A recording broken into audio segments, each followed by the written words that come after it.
तो स्टूडेंट्स, अभी हम बात कर रहे हैं क्यूबॉइड के बारे में। क्यूबॉइड जो फिगर होता है, इसके 6 फेसेस होते हैं। जैसे अगर हम इसके किसी स्ट्रक्चर के बारे में घर में बात करें तो कुछ ऐसा देखो, रूम टाइप में दिखाई दे रहा होगा ये, है ना।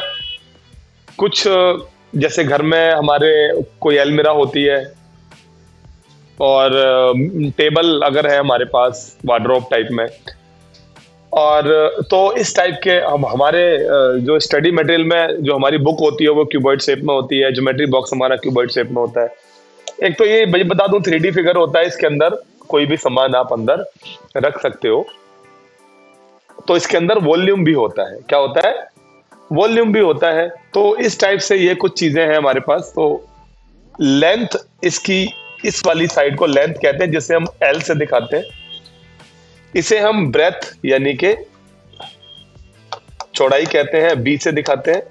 और ये हाइट होती है, इसे हम एच से दिखाते हैं। तो ये कुछ 3 चीजें इसके अंदर होती हैं डायमेंशंस के नाम की, लेंथ, ब्रेथ और हाइट। अब ये जो लेंथ, ब्रेथ, हाइट है, ये हमारे क्यूबॉइड शेप में है, इसीलिए एल और बी और एच अलग अलग है। तीनों में अगर एक भी अलग होगा, मान लो एल और बी सेम है, 10-10, हाइट अलग है, तो भी ये क्यूबॉइड कहलाएगा। अगर ये दोनों सेम है, एल अलग है, तो भी ये क्यूबॉइड है। और अगर एल और एच सेम है, बी अलग है, तब भी ये क्यूबॉइड है। जब तक तीनों एक जैसी नहीं होंगी, तब तक हम इसको क्यूबॉइड के नाम से ही जानते हैं। अब हिंदी में क्या कहते हैं इसे? घनाभ। घन होता है जिसकी तीनों साइडें इक्वल हो, लेंथ, ब्रेथ, हाइट तीनों डायमेंशंस। और घनाभ होता है जिसमें लेंथ, ब्रेथ और हाइट अलग अलग होती है।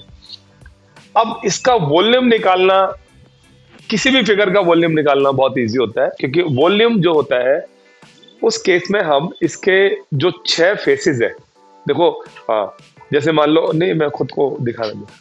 मान लो एक कोई रूम है हमारे पास, ठीक है। अब रूम में जो 4 वॉल्स है, क्या है रूम में? 4 वॉल्स हैं। वो तो ये हो गई 1 वॉल, 2 वॉल, 3 वॉल और एक ये फ्रंट वाली वॉल, ठीक है ना। चारों वॉल्स हो गई। तो इन 4 वॉल्स का जो एरिया होता है उसे कहते हैं lateral surface area of the cuboid. Suppose हमने कोई प्लास्टर कराना है दीवारों पे, तो दीवारों पे कराना है, 4 वॉल्स पे कराना है, तो लेटरल सरफेस एरिया लगेगा। उसमें 4 फेस हुए, ठीक है ना, सामने, पीछे, राइट में और लेफ्ट में। तो 4 फेस हो गए। लेकिन अगर हम पूरे रूम की बात करें तो 6 फेस होते हैं, छत भी होती है और नीचे फर्श भी होता है।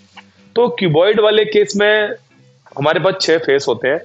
अब वॉल्यूम जब हम निकालते हैं, अगर छत नहीं है तो भी वॉल्यूम रूम का वही है, उसमें एयर उतनी ही आ सकती है जितना छत होने पे रहती थी, ठीक है। अब मान लो एक टैंक है जो क्यूबॉइड शेप में है।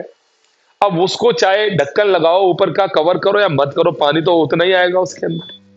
तो वॉल्यूम पर एक फेस के कम होने से या बढ़ने से फर्क नहीं पड़ता। इसीलिए वॉल्यूम जब हम निकालते हैं, हिंदी में इसे आयतन कहते हैं, तो वॉल्यूम निकालना बहुत ही इजी होता है। वो होता है length into breadth into height. Okay, clear है? अब इसका नेट हम बना रहे हैं जिससे आपको थोड़ा अच्छा समझ आए। और नेट बनाना इसलिए जरूरी था कि हमें आपको सरफेस एरिया भी बताना है। अब नेट हम क्या कर लेते हैं, इस बॉक्स को तोड़ लेते हैं और इसको बिल्कुल इसका नेट बना देते हैं कि ये हमारा फर्श हो गया, ये हमारी छत हो गई जो इसके ऊपर थी, हम इसको इस तरीके से नीचे ले आए। वो दीवार उधर घेर दी, ये दीवार इधर हो गई, ये दीवार इधर है, दीवार इधर है, मतलब ये चारों तो वॉल्स है, ठीक है। ये फर्श है और ये छत है। क्लियर है मेरी बात? अब इनको हम क्या करेंगे, ये जो है ये लेंथ और ब्रेथ को मिला के बन रहा है। कैसे? ये लेंथ थी, ये ब्रेथ थी। अब ये वाला जो फिगर है, ये वाला, ये हमारा ब्रेथ और हाइट को मिला के बन रहा है, तो ये भी ब्रेथ और हाइट को मिला के बनेगा। ये वाला लेंथ और हाइट को मिला के बन रहा है, तो ये वाला भी लेंथ और हाइट को मिला के बनेगा। ये अगर एल बी है तो ये भी एल बी होगा। एक बार इसको मैं ऊपर के फिगर से समझा देता हूं। ये वाला, ये फर्श, ये लेंथ है और ये ब्रेथ है, तो ये मेरा कैसे बना? एल इंटू बी करके बना। जब नीचे फर्श एल इंटू बी है तो छत भी क्या होगी? एल इंटू बी होगी। एल इंटू बी क्यों? क्योंकि शेप तो इसकी रेक्टेंगल है ना नीचे, और रेक्टेंगल शेप में क्या होता है, एरिया ऑफ रेक्टेंगल क्या होता है, लेंथ इंटू ब्रेथ, तो वही फॉर्मूला हम लगा रहे हैं। अब ये वाली दीवार भी रेक्टेंगल शेप में है, बट ये बी है और ये एच है, इसलिए इसको बी एच नाम रखा गया। इसका भी बी एच है। सामने वाली दीवार एल और एच है। तो इस तरीके से हमने इसके 6 के 6 फेसेस ये आपको दिखाए। अब मान लो हमसे पूछा जाता है सरफेस एरिया और कुछ नहीं कहा जाता, तो हम फिगर को पता लगाते हैं कि वो किस शेप में है। अब शेप तो क्यूबॉइड है, बट उसके साइड्स कितनी है। जैसे मान लो एक ब्रिक, ईंट ली और उस ईंट को पेंट करना है, तो वो तो 6 साइड से पेंट होगी। जब 6 से पेंट होगी तो कौन सा सरफेस एरिया लगाएंगे, 6 साइड वाला, 6 फेस वाला। मान लो एक स्विमिंग पूल के बारे में बात करें तो उसका सरफेस एरिया 5 साइड का होगा, ऊपर उसमें छत नहीं होती। एक कार को कवर करना है और कार मान लो, या एक बस को कवर करना है और बस मान लो रेक्टेंगल शेप में है, यानी क्यूबॉइड शेप में है, तो उसको कवर करने के लिए नीचे से तो कवर नहीं होगी टायरों की साइड से, तो उसमें भी 5 फेस का कवर आएगा छत का और चारों साइडों का कवर आएगा। और एक होता है एरिया ऑफ 4 वॉल्स, ना छत लेनी ना फास्ट लेना, सिर्फ एरिया ऑफ 4 वॉल्स ही लेना है, तो उसमें होती है 4 साइड है। तो अगर मैं सरफेस एरिया लिख रहा हूं तो वो मेरे जो फिगर पे डिपेंड करेगा मैं कौन से फिगर को ले रहा हूं, लेकिन हम यहां पर सरफेस एरिया 6 साइड को लेके ले रहे हैं। तो 6 साइड में 2 बार तो एल बी है, देखो 1 2, 2 बार बी एच है, देखो 1 2, और 2 बार एल एच या एच एल कह सकते हो, ये है। तो 2 बार है तो इनको प्लस करके डबल लगा दो आगे, ये बन गया आपका सरफेस एरिया, जिसे हम टोटल सरफेस एरिया का नाम भी दे सकते हैं। क्लियर है इतना? अब हम बात करेंगे आगे लेटरल सरफेस एरिया, जिसे हम एलएसए के नाम से भी जानते हैं। ये हमारा है, इसमें हम सिर्फ 4 वॉल्स को लेंगे। अब ध्यान देना 4 वॉल्स में क्या क्या है। 4 वॉल्स में 1 2 3 और 4, ये चारों चीजें हमारी 4 वॉल्स के अंदर है।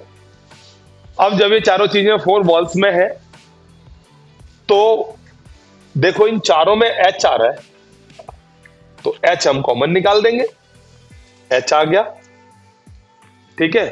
अब इसमें 2 बार एल है और 2 बार बी है, तो डबल लिख करके एल प्लस बी लगा देंगे, तो हमारा बन गया formula 2H L plus B. अब आ जाते हैं 5 साइड वाले में। 5 साइड वाले में चारों तो वॉल्स लेनी होती है और इनमें से कोई एक लेना होता है, एक को छोड़ना है, एक को लेना है। तो कुछ नहीं करना, हम सरफेस एरिया एक्सक्लूडिंग टॉप और बॉटम, या तो ऊपर को छोड़ना है या नीचे को छोड़ना है। तो उस केस में हम क्या करेंगे, 4 साइडें तो ये लेंगे वॉल्स की और एक लेंथ इंटू ब्रेथ ऐड कर दें, ठीक है। एक तरीका ये है। दूसरा ये भी है कि हम 6 साइडें लेंगे, L B B H sorry H L, और उसमें से एक एल बी माइनस कर देंगे। दोनों से बात तो एक ही, आंसर सेम आएगा। अब दोनों का ही आंसर अगर सेम आना है तो चाहे ये यूज करो चाहिए। इसमें क्या है, हमने 4 साइडें ली, एक ऐड कर दी, 5 हो गई। इसमें क्या करा, हमने 6 फेस लिए और एक फेस माइनस कर दिया ऊपर या नीचे का। तो दोनों ही तरीके से हमारा 5 साइड वाला फिगर निकल के आ रहा है।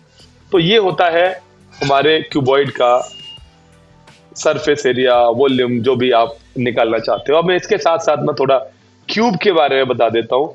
क्यूब में और इसमें इतना ही फर्क है कि क्यूब में लेंथ ब्रेथ हाइट सब सेम होती है, मतलब ये भी ए, ये भी ए, ये भी ए। इसीलिए अब मैं इसके वॉल्यूम्स, नेट भी ऐसे ही बनेगा, सब कुछ ऐसे ही बनेगा। इसका जो ये एरिया होता है ये ए स्क्वायर होता है, तो सारी साइडों का ए स्क्वायर है। वॉल्यूम में ए इंटू ए यानी ए क्यूब बन जाएगा वॉल्यूम। सरफेस एरिया 6 साइड का है तो 6a स्क्वायर, ये मैं क्यूब की बात कर रहा हूं। लेटर सरफेस एरिया में 4 साइडें होती है, मतलब 4 फेस होते हैं, तो 4a स्क्वायर। और ये वाले में बॉटम या टॉप से एक्सक्लूडिंग करके जब हम लेते हैं तो इसमें 5 होती है, तो 5a²। ऐसा क्यों? क्योंकि इसकी जो हर शेप होती है वो स्क्वायरिकल होती है। चाहे वॉल्स ले लो वो भी स्क्वायरिकल है, फर्श ले लो वो भी स्क्वायरिकल है, टॉप ले लो वो भी स्क्वायरिकल है। तो सभी फेसेस का एरिया a² होता है। तो अब मेरे पास अगर 6 साइड लेनी है 6a², 5 लेनी है 5a², 4 लेनी है 4a² और वॉल्यूम होता है a × a। तो ये रहा हमारा क्यूब एंड क्यूबॉइड का volume and surface area. Next video में हम बात कर रहे हैं अब सिलेंडर की। ठीक है, थैंक यू।